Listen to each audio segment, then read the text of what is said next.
François Pinault est un homme en deuil.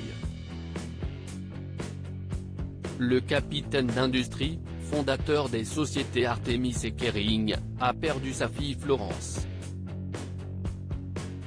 Son décès a été annoncé par un avis publié dans les pages du journal Le Figaro. La défunte était âgée de 58 ans. Tout semble indiquer qu'elle a été emportée par le cancer. M. et Madame François Pinault, François-Henri, Dominique et Laurence, ses frères et sœurs, Louis et Charles, ses fils, Gérard Campbell, son oncle, ont la douleur de vous faire part du décès de Florence Rogers Pinault âgée de 58 ans, peut-on d'abord lire. Puis le clan a annoncé l'organisation de ses obsèques.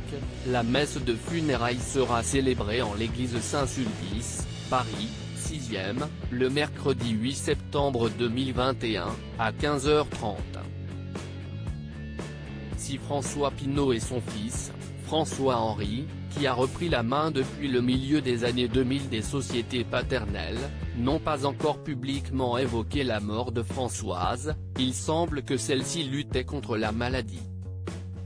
En effet, l'avis de décès indique que ceux ayant été touchés par la mort de Françoise peuvent lui rendre un bel hommage en faisant un geste financier pour la recherche.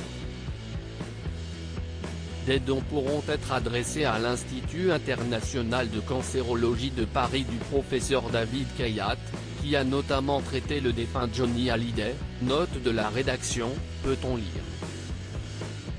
Florence Rogers Pinault était donc la fille de François Pinault et de Maryvonne Campbell, la seconde épouse de l'homme d'affaires avec qui elle est mariée depuis 1970. La défunte occupait les fonctions de membre du conseil de gérance et de responsable des relations publiques du vignoble de Château-Latour. Un domaine situé au cœur du Médoc produisant plus de 300 000 bouteilles par an et appartenant au groupe Artemis. Toutes nos condoléances aux proches de Françoise Rogers Pinault.